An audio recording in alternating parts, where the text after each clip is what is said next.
C'est l'heure du sonneur.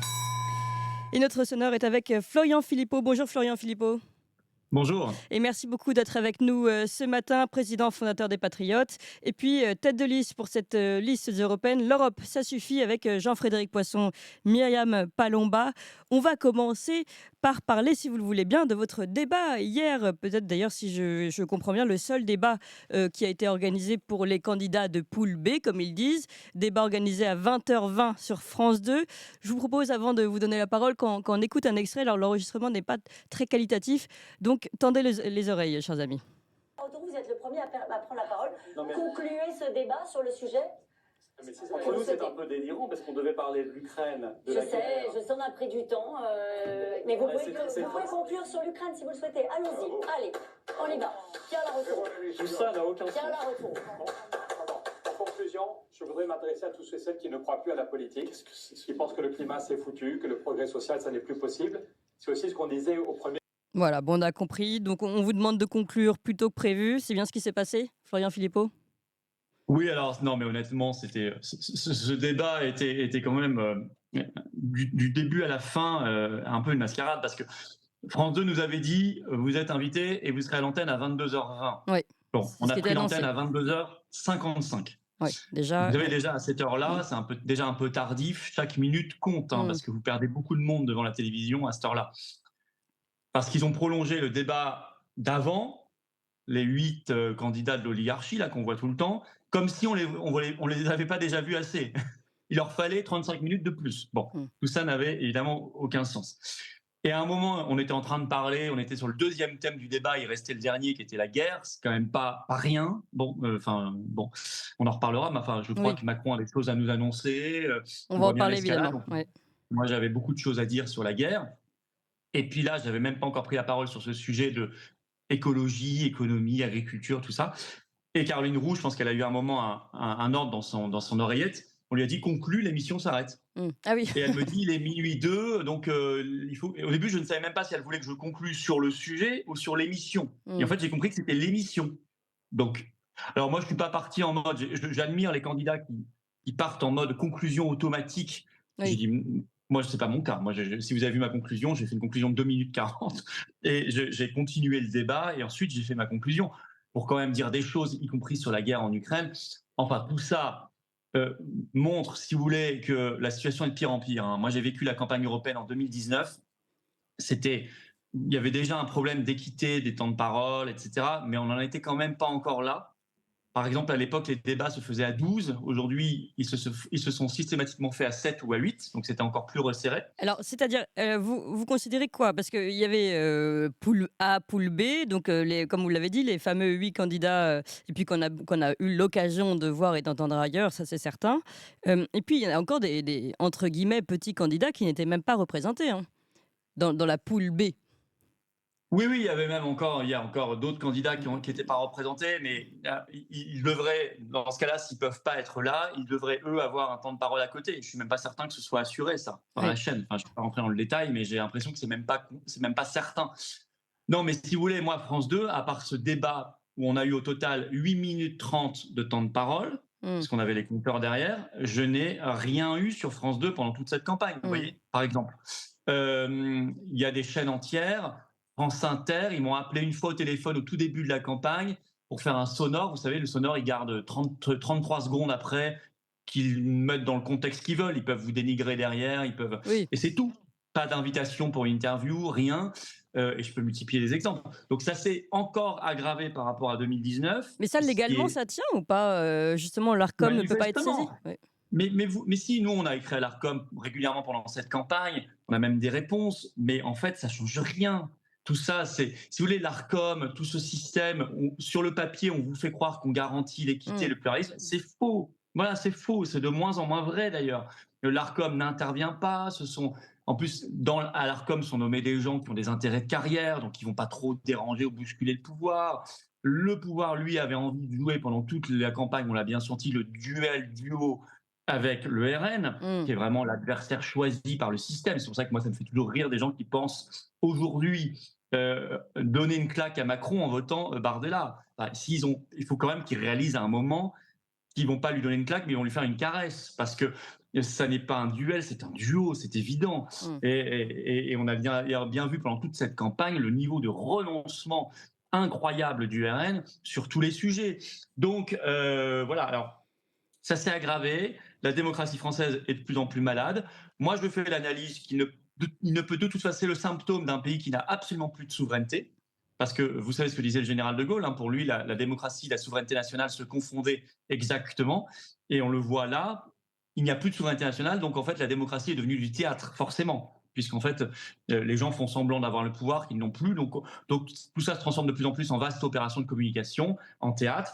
Et donc la démocratie meurt sous nos yeux et ça donne ce genre de spectacle. Heureusement, bon, moi, j'ai quand même utilisé mon temps de parole hier pour essayer de dire le maximum de choses concrètes, et avec une certaine, en étant le plus offensif possible, parce qu'il fallait quand même réveiller un débat qui était quand même très endormi. Mais heureusement, le seul point positif par rapport à 2019, c'est que les réseaux sociaux ont explosé. Oui. Il y a eu une étude qui a montré qu'ils étaient 5 fois plus puissants qu'en 2019 concernant les élections européennes. Donc, c'est pour ça d'ailleurs qu'ils veulent absolument censurer les réseaux sociaux, parce qu'ils ont bien vu que ça avait pris une importance considérable. Et nous, on doit les protéger comme les prunelles de nos yeux, vraiment. On doit protéger cette liberté d'expression sur Internet. Et vous en êtes un formidable exemple, parce qu'il nous reste ça. Les médias, on voit, ils sont complètement verrouillés.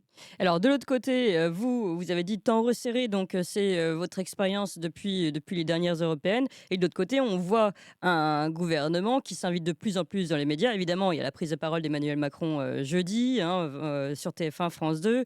Il y aura une adresse évidemment internationale. On va parler de l'Ukraine, on va parler de Gaza, on va parler du débarquement, ça c'est certain. L'invitation derrière du président Zelensky qui s'invite en plein dans les débats à l'Assemblée. Donc un agenda finalement qui est remanié, puis sans parler aussi de Gabriel Attal qui s'invite et qui prend la parole à la place de sa candidate. Donc c'est vrai qu'on voit ici finalement un débat, une discussion qui pourrait avoir lieu aujourd'hui et qui devrait être particulièrement intéressante juste avant les élections, qui est complètement tronquée en fait. Oui, tout à fait. Permettez-moi juste de rajouter une chose sur le débat d'hier sur France 2. Moi, Oui. j'avais Jean Lassalle en face de moi, Oui. ce qui n'était pas arrivé pendant cette campagne. J'en ai profité Oui, pour lui demander les fameuses preuves de non-injection de Macron. on a vu Parce ça. que je pense, comme lui, je l'avais écrit aussi à l'époque, qu'il ne l'est pas. Il y a eu des problèmes, vous savez, des incohérences dans son pass sanitaire. Enfin, tout ça avait été Oui. sorti Et par Mediapart. les dates n'étaient pas les bonnes, enfin n'étaient pas les Il mêmes aurait à été chaque fois. le seul Français à qui ce serait arrivé. Et en réalité, moi, je pense aussi qu'il n'est pas injecté. Mais lui, il dit qu'il a les preuves. Moi, je ne les ai pas. Donc, j'en ai profité. Et franchement, on a sur notre liste Marc Loyer qui attend les preuves. On a des millions de victimes qui attendent les preuves, etc. Il n'a pas voulu les donner. Il m'a dit en temps voulu. Ça fait 1 an et demi qu'il dit ça. Non, c'est pas correct. Je le redis. Jean Lassalle, donnez les preuves. Voilà. Et j'en ai profité hier sur France 2 pour lui demander. Alors, sur votre... c'est une question très importante, plus qu'on ne le croit. Sur votre question... Bien sûr. Non, mais attendez, bien sûr que c'est une question très importante. C'est un mensonge d'État. Donc, il serait Bien bon sûr. de pouvoir faire la vérité là-dessus. Mais nous, on n'a pas d'éléments plus que ça. On avait reçu Jean Lassalle sur cette question qui nous avait répondu, en effet, qu'il continuait, qu'il confirmait qu'il avait bien les éléments, mais qu'il avait peur de mettre en danger ses sources pour le moment. Il a dit le temps venu, on verra bien. Oui, mais là, il y a une élection. Il n'y en aura pas avant les municipales en 2026. Enfin, moi, je ne comprends pas. Moi, j'ai profité de cette occasion et je lui ai demandé de manière non agressive. Je lui ai vraiment demandé, et il m'a répondu, lui, d'ailleurs, quelque chose d'assez désagréable. Et ça a l'air de le gêner quand on lui pose la question. C'est pas normal. Il faut les donner, là, Jean. Ou sinon, il ne fallait pas en parler. Je veux dire, il faut assumer dans la vie. Soit on n'en parle pas et on donne rien, soit on en parle et on donne. Voilà. Bon, on verra bien. On ne va pas lâcher le morceau, en tout cas. Sur votre question, oui, Macron, Attal, on les voit partout. Attal s'invite même pour remplacer sa candidate Valérie Ayé dans les débats de Radio France, ce qui a créé un grand moment de gênance, comme disent les jeunes, ou de malaise. Et puis Macron qui va parler. Alors Macron, ceci dit, ce 6 juin va parler sur France 2 et TF1.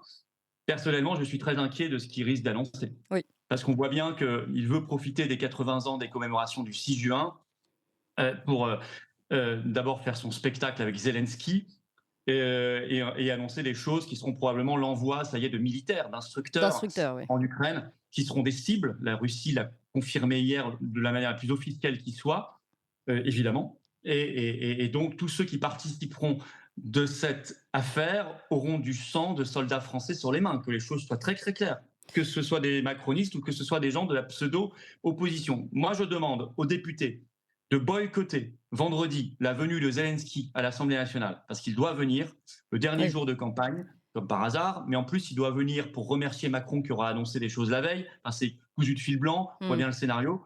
Il viendra gratter encore quelques milliards, quelques armes, l'envoi maintenant d'hommes, hein, pour faire couler le sang des fils de France, comme dit le général Desportes.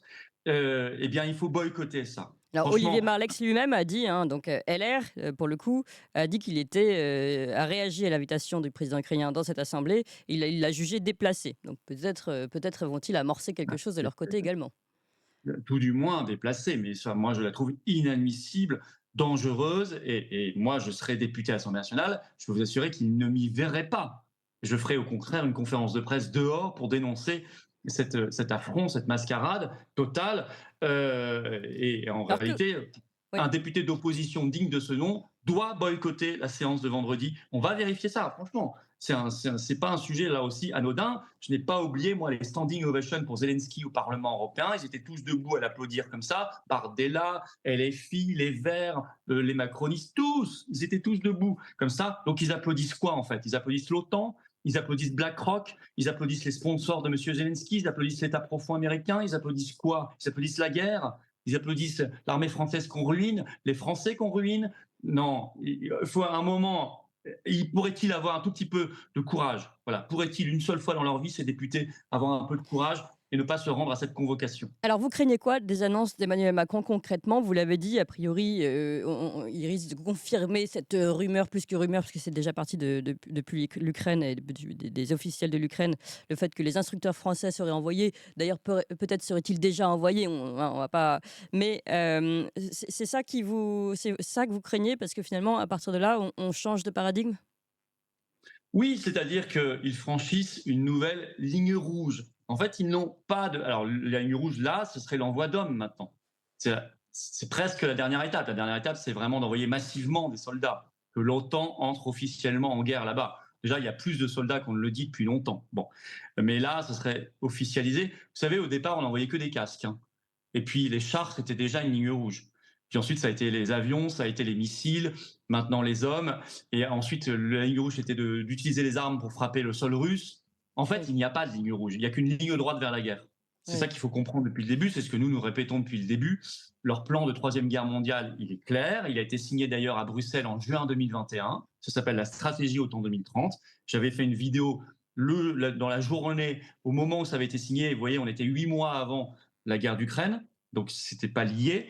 Et c'était déjà écrit qu'on allait vers un scénario de guerre mondiale. Alors Macron, lui, en plus, a probablement l'envie d'en profiter pour faire ce troisième mandat qui, normalement, lui est interdit, mais dans des circonstances exceptionnelles à la Zelensky, en fait, qui a annulé l'élection présidentielle lui-même.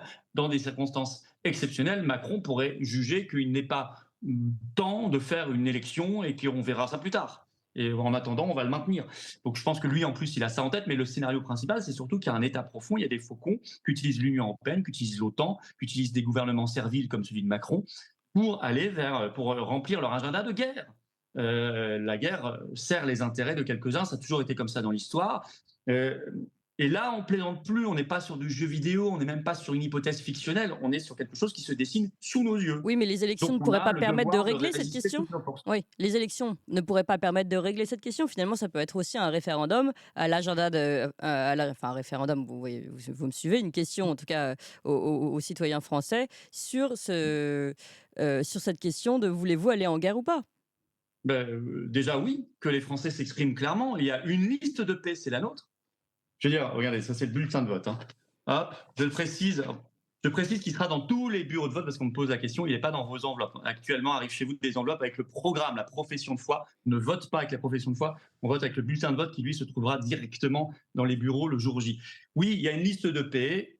Je le dis très sereinement et très clairement parce qu'on est les seuls à s'être bougés depuis le début de cette affaire, en organisant de très vastes manifestations pour alerter dès le début sur ce qui allait se passer. On avait vu juste pour demander la sortie de l'OTAN, demander la sortie de l'Union européenne, dénoncer ce plan de troisième guerre mondiale et mobiliser les Français tant qu'on peut par des opérations coup de poing, par de vastes manifestations nationales. Vous savez, les fameuses manifs qui n'ont pas existé selon LCI, avant qu'ils aient été obligés de rétro-pédaler, Et puis, voilà, donc bien sûr qu'il faut envoyer un très vaste signal de paix. Nous avons mis le mot paix en tête de nos priorités avec le Frexit et les libertés sur nos affiches, nos bulletins de vote et nos professions de foi.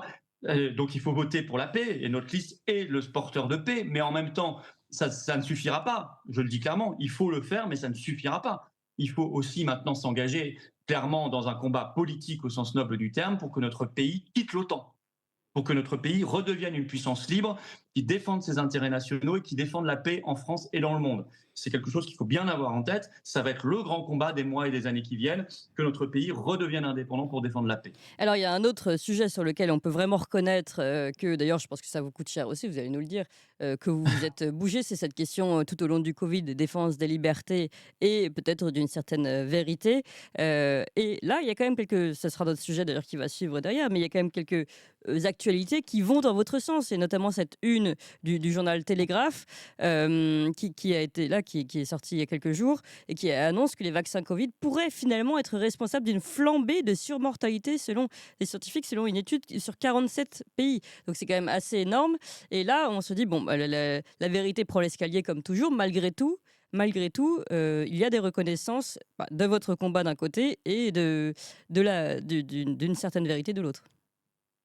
Allez, ah bah tiens, voilà, il faut attendre juin 2024 pour qu'il y ait la une d'un grand journal qui titre oui, effectivement, les vaccins pourraient être responsables d'une explosion de la surmortalité. Étude néerlandaise, c'est une étude néerlandaise faite dans 47 pays, effectivement. Oui, D'ailleurs, le titre est intéressant parce qu'au début, c'est du conditionnel, mais après, il parle d'une flambée de surmortalité. Enfin, même rien que la phrase, on sent qu'elle est un peu tarabiscotée. Elle est un peu alambiquée parce qu'ils font toujours un petit peu attention, mais le contenu est extrêmement clair. L'étude elle-même est extrêmement claire. Ce sont des scientifiques qui ont travaillé là-dessus dans 47 pays, étude faite aux Pays-Bas. Beaucoup de scientifiques honnêtes et sérieux ont déjà fait le constat depuis bien longtemps. Et même en temps réel, ont essayé d'alerter en disant faites attention à cette affaire, ce qu'on essaie de vous vendre là, un produit qui a été fait en 8 mois, qui ne respecte pas du tout le processus habituel, etc. etc. Voilà, écoutez, maintenant, il y a deux choses. Un, il faut la vérité et la justice sur tout ça, pour éviter que ça se reproduise. Et deux, il faut, pour les personnes qui sont victimes ou qui vont déclencher des choses, il faut espérer que, pour le coup, la vraie médecine avance pour essayer de soulager tout ça. C'est un drame, c'est terrible ce qui s'est passé. On a effectivement mobilisé, ça nous coûte effectivement cher. Même Jean Lassalle hier nous a attaqué là-dessus. Enfin, je veux dire, on a peu d'amis sur le sujet, vous voyez. C'est-à-dire, il vous a dit quoi, Jean Lassalle, là-dessus ? Il a dit vous avez fait votre beurre sur le Covid ou je ne sais quoi. Il y avait meilleure manière de faire son beurre que de se prendre des coups dans tous les sens, d'être traité de complotiste toute la journée, d'organiser des manifs. 3 fois, ils ont essayé de nous l'interdire, ou Darmanin a essayé de nous diffamer, on a dû porter plainte. Enfin bon, je trouve même indigne ce genre de remarques, que ce soit lui ou d'autres. Et puis, on n'est pas les seuls. Il y a beaucoup de gens qui se sont battus pour les travailleurs suspendus comme nous-mêmes. C'est un marqueur aussi. Moi, j'ai envie de dire, vous savez, j'en fais pas un argument électoral mais je veux dire, au bout d'un moment, c'est juste un argument de cohérence. Enfin, c'est un marqueur d'action. Si vous voulez demain des eurodéputés qui agissent, prenez des gens qui ont déjà agi ces dernières années, qui n'ont pas fait que parler. Nous, on n'a pas fait que parler, on a fait des manifs, on a été devant les tribunaux, on a porté plainte contre Ursula. Là, on vient de faire un recours au Conseil d'État contre le pass-jeu et les QR codes avec nos alliés de Via la Voix du Peuple, qui sont sur la liste. Enfin, on se bouge par tout moyen, on n'a pas beaucoup de moyens, on n'est pas les milliardaires au pouvoir, mais on fait ce qu'on peut. Donc, si on l'a fait, on fera. Voilà, je dis aux gens, faites confiance à des gens qui essaient de faire. Ils sont déjà dans l'action. Alors, en parlant de ça, et dans un autre angle, toujours sur cette question des vaccins, justement, vous l'avez dit, vous amorcez des procès et vous demandez dans votre programme vérité et procès sur les effets secondaires des vaccins Covid, transparence sur les SMS de Ursula von der Leyen et le PDG de Pfizer. Et puis, là, ça s'élargit un peu, inéligibilité à vie et prison pour les fonctionnaires et élus européens corrompus. Je voudrais qu'on s'arrête un petit peu sur la corruption, parce que finalement, peut-être que tout est lié. Et si vous pouvez bien nous en dire un mot, finalement, la corruption, les mensonges autour du Covid, et puis même la guerre, est-ce qu'il n'y aurait pas un lien, finalement, un fil rouge entre tout ça ? Ah si, la corruption guide le monde, complètement. c'est l'explication centrale. Il y a une vision idéologique des choses, aussi bien évidemment très importante. La mise au pas de la société, la création d'une société de restriction de liberté, la société de caste avec la toute petite élite qui fera ce qu'elle veut et une masse transformée mise en esclavage quasiment. Ça, c'est une vision idéologique, c'est le mondialisme, hein. Mais il y a aussi, bien sûr, le nerf de la guerre qui est le fric, et c'est la corruption qui mène. Je crois qu'on le comprend tous dans l'affaire des injections. Ce sont des sommes tellement considérables qui sont brassées. Et d'ailleurs, dans la plainte que nous avons déposée contre Ursula von der Leyen, suivant Frédéric Baldan, le courageux Belge qui a déposé la première plainte, Oui. il y a suspicion de corruption, c'est écrit en toutes lettres, hein, dans la plainte. Hein. Oui. Sur l'affaire de la guerre, évidemment, moi, je sais pas, on en a très peu parlé dans la presse. L'info est sortie, puis pchit, elle a disparu aussi vite qu'elle était apparue. Un jour, l'Ukraine a dit il y a 16 milliards d'euros d'aide européenne qui ont disparu. Vous vous souvenez de ça? Puis après, on n'a pas eu de suite. Hein. Oui. 16 milliards d'euros. On apprend régulièrement qu'il y a tel ou tel proche du pouvoir en Ukraine, le député qui vient de se payer une villa à 6 millions d'euros sur la Côte d'Azur ou en Floride ou on ne sait où. Bien sûr, bien sûr, bien sûr. Dans la guerre, dans l'affaire du Covid, dès qu'en fait il y a énormément d'argent qui est brassé, vous avez énormément de corrupteurs et de corrompus. Et c'est un sujet dont on ne parle plus en France. Ça a disparu du débat public. Mais comment vous, La vous pourriez probité. réussir à lutter contre la corruption alors qu'aujourd'hui, visiblement, on n'y arrive pas? Alors d'abord, en quittant les instances supranationales. Parce que les instances supranationales, elles ont cette caractéristique qu'elles n'ont pas de responsabilité. Elles brassent beaucoup de pouvoir et d'argent. Regardez l'Union européenne. L'Union européenne a énormément de pouvoir et elle brasse énormément d'argent. Et en plus, elle n'est responsable devant personne. Donc vous avez le cocktail magique pour la corruption. Et donc, je pense que c'est l'institution la plus corrompue du monde, sans problème. Je ne dis pas que quand on aura quitté les instances supranationales, on aura réglé la corruption. La corruption, elle est vieille comme l'humanité. Hein. Donc, il y en aura, et au niveau national, il y en a beaucoup aussi, et il faut lutter par plein de choses possibles. Mais déjà régler une grosse partie du problème en quittant ces structures supranationales qui sont des nids à corruption. Ça, c'est certain. L'OTAN aussi, l'OMS, ça aussi, on lance la campagne nationale, comme Farage du Royaume-Uni, pour que la France quitte l'OMS. On était à Genève avec Jean-Frédéric Poisson et Myriam Palomba à l'invitation samedi dernier des manifestants devant le siège de l'OMS, hein, anti-traité mondial. On était les seuls Français invités d'ailleurs à prendre la parole. Et on a annoncé lancer cette campagne nationale pour quitter l'OMS. Mais ensuite, il faut renforcer considérablement les peines. C'est pour ça qu'on a mis dans le programme, moi je veux pour les élus condamnés pour corruption, l'inéligibilité à vie. Voilà, comme ça, ils ne pourront plus jamais être élus. Plus jamais. Et puis, évidemment, à côté des peines du pénal, des peines de prison, d'amende très renforcées, que ce soit pour les élus ou pour des fonctionnaires ou pour des gens ailleurs, hein, dans le privé, la corruption en général. Donc, on espère en tout cas, et on espère aussi que la justice fasse son travail une fois que ces procédures sont amorcées.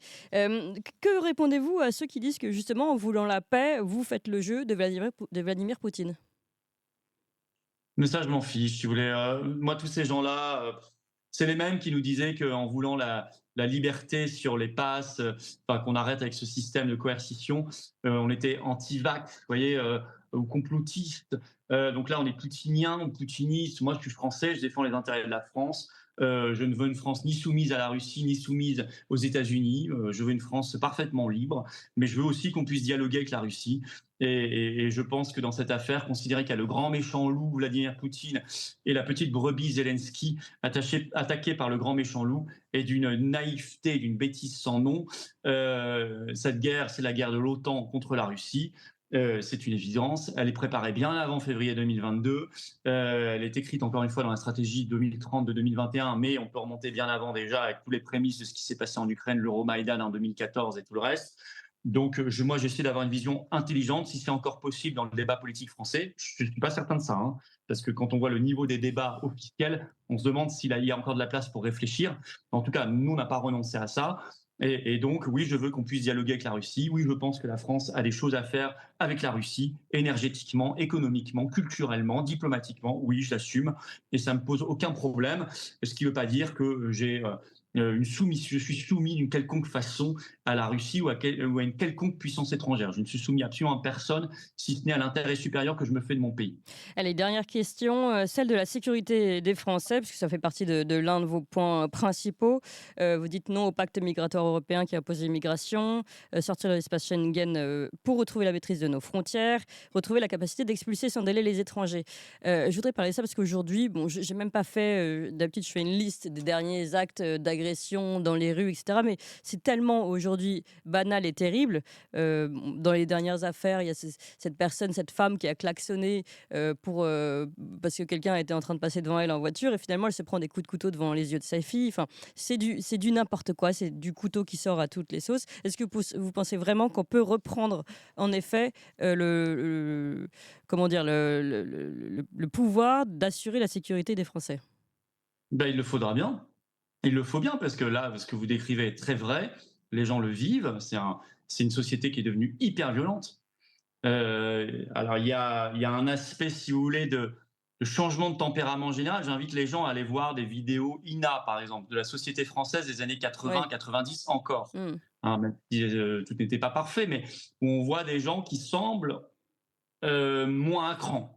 Alors, je sais, qu'est-ce qui s'est passé entre-temps? Beaucoup de choses, la connexion permanente, etc. Les gens sont... on sent que les gens n'arrivent plus à... Bon, mais il y a d'abord un changement général. Il faut que l'humanité se réhumanise. Mais quand vraiment. on regarde à l'INA, justement, la flamme olympique d'il y a une vingtaine d'années, c'était pas une armée de police à côté, ni rien. C'était Voilà, une bien fête sûr. populaire. Donc on voit bien qu'il y a une différence. Bien aujourd'hui. sûr. Ah bah oui, oui. Puis vous regardez la Coupe du Monde en 98 faite en France, etc. C'était pas tout à fait la même chose. Après, il y a la question migratoire. C'est évident. Il y a un sujet d'immigration. On a accéléré sans cesse en fait les flux migratoires. Là aussi, si on veut reprendre le contrôle, arrêter tout ça, il serait plus que temps, parce que les flux sont devenus énormes, énormes, énormes. Et si on veut pouvoir expulser aussi qui on veut, il n'y a pas d'autre solution que de quitter l'Union européenne, Schengen et la CEDH. Il n'y a pas d'autre solution. Tout le droit. Mais la des mise en textes, application des OQTF, ça dépend de la France. La mise en... Non, même pas. Oui, pratique. en partie, mais très peu, parce que les OQTF sont contestés devant la justice et la justice applique le droit européen, qu'il soit celui de l'Union européenne ou celui de la CEDH. Et par exemple, sachez que le droit, aussi bien de l'Union européenne que de la CEDH, interdit les expulsions collectives. Donc chaque étranger en situation illégale, vous devez le prendre un par un avec des policiers pour l'expulser. Donc vous ne pouvez pas expulser. Mais ça, vous avez les candidats pseudo-anti-immigration comme Marion Maréchal ou Jordan Bardella, ou même en ce moment François-Xavier Bellamy parce qu'il est en campagne, ne vous le disent jamais. Ils ne parlent jamais de ça, comme Madame Meloni ne l'avait pas dit aux Italiens. Résultat, elle a doublé l'immigration depuis qu'elle est au pouvoir. Nous devons absolument quitter Schengen, l'Union européenne et la CEDH pour pouvoir reprendre la main sur la question migratoire. En fait, en l'espèce, là, c'est la CEDH qu'il faut quitter, puisque c'est elle qui empêche les expulsions collectives et c'est elle aussi, je crois, qui force les délais. Alors, par ailleurs, vous savez que vous ne pouvez même pas quitter que la CEDH sans quitter l'Union européenne, puisque depuis le traité de Lisbonne, l'Union européenne elle-même a l'obligation d'adhérer à la CEDH. Ah oui. Donc, vous pourriez vous retrouver, même si la France quittait la CEDH, dans une Union européenne qui, elle, serait membre de la CEDH. Donc, il faut arrêter. Il faut tout quitter. Il faut quitter ces instances. D'ailleurs, au Royaume-Uni, ils sont en train aussi de lancer une campagne pour quitter la CEDH. Ça devient le gros sujet de leurs élections législatives du 4 juillet. Là aussi, grâce à Farage. Bravo, vraiment un saint homme. Enfin, je veux dire, c'est quand même l'homme qui aura libéré son pays de A à Z. Et il se trouve que si nous quittons ces instances, nous pourrons retrouver des frontières nationales, reconstituer des douanes, retrouver la maîtrise des expulsions, retrouver la capacité de savoir qui on veut faire entrer ou pas en France. Et à mon avis, il ne faut pas faire entrer grand monde. Voilà. Mais là, il faut être très cohérent. Il faut être très clair. Il n'y a rien de possible sans la souveraineté nationale. Oui. En particulier en matière migratoire. C'est vrai sur les autres sujets, c'est aussi très très vrai sur la question migratoire. Est-ce que c'est la CEDH qui a imposé également des délais pour qu'il puisse y avoir, au cas où, derrière les OQTF, une procédure judiciaire? Alors ça, c'est la directive européenne Retour, qui date de 2008, qui dit qu'avant d'expulser un clandestin, vous devez lui laisser un délai d'au moins 1 mois pour qu'il puisse partir tout seul. Ça, c'est obligatoire selon une directive européenne, et je rappelle que les directives européennes ont une autorité supérieure aux lois nationales. Voilà. Ça aussi, je n'ai jamais entendu dans les débats les pseudo-représentants Reconquête, RN, LR, etc., qui parlent beaucoup d'immigration, vous le dire. Voilà. Donc, s'ils étaient demain en responsabilité, ils seraient soumis comme les autres à ça, donc les chiffres de l'immigration ne bougeraient absolument pas et continueraient d'augmenter. On dit toujours le Brexit, oui, ça n'a pas réglé l'immigration. Alors, c'est vrai qu'aujourd'hui, les chiffres de l'immigration au Royaume-Uni restent très élevés, mais notez l'inflexion. L'an dernier, l'immigration légale au Royaume-Uni a baissé de 100 000. Ils partent de très haut, hein, mais elle a baissé de 100 000. Nous, elle a continué d'augmenter. Pareil en Italie, sous Madame Meloni, etc., etc. Donc, on commence à voir une bascule et ils viennent de faire voter une loi qui serait très stricte, qui serait parfaitement interdite s'ils étaient encore membres de l'Union européenne. Il leur reste un gros verrou à faire sauter, c'est de quitter la CEDH. Là, vous parlez bien d'immigration illégale. Hein. Non, légal. Les chiffres d'immigration légale au Royaume-Uni partent de haut, mais l'an dernier, par rapport à 2022, ont baissé de 100 000. Oui, mais Voilà. alors nous, on C'est nous a une expliqué première que du côté, par exemple, Giorgia Meloni, elle aurait baissé l'immigration illégale, qui n'est pas forcément toujours prise en compte, donc elle aurait Alors réussi. ça, je vais vous dire, alors moi, vous voyez, je me suis concentré sur les chiffres qu'on peut vérifier. Parce que moi, les seuls chiffres que je peux vérifier en Italie, c'est l'immigration légale, et elle a doublé. Après, qu'elle dise à son électorat, oui, mais j'ai baissé l'immigration clandestine qu'on ne peut pas quantifier, par définition, c'est un peu facile. Donc, moi, je me fie à la réalité. Madame Meloni devait faire un blocus naval qu'elle n'a pas fait, puisqu'Ursula von der Leyen, qui est sa meilleure copine aujourd'hui, le lui a interdit, n'a toujours pas de frontière nationale, n'a pas quitté Schengen, n'a pas quitté l'Union européenne, la CEDH. Donc, sur ce sujet-là, elle ne fait rien, comme sur tous les autres. Merci beaucoup, Florian Philippot, je rappelle, président merci à fondateur vous. des Patriotes et tête de liste sur cette liste. L'Europe, ça suffit, avec Jean-Frédéric Poisson, Myriam Palomba. Et vous l'avez bien compris, hein, le sujet principal, sortir de l'Union européenne pour cette liste. Merci encore, merci à vous tous, chers auditeurs. On est très nombreux ici en direct. Vous vous rappelez les règles ici pour faire fonctionner ce direct. Eh bien, vous mettez vos pouces et vos cœurs.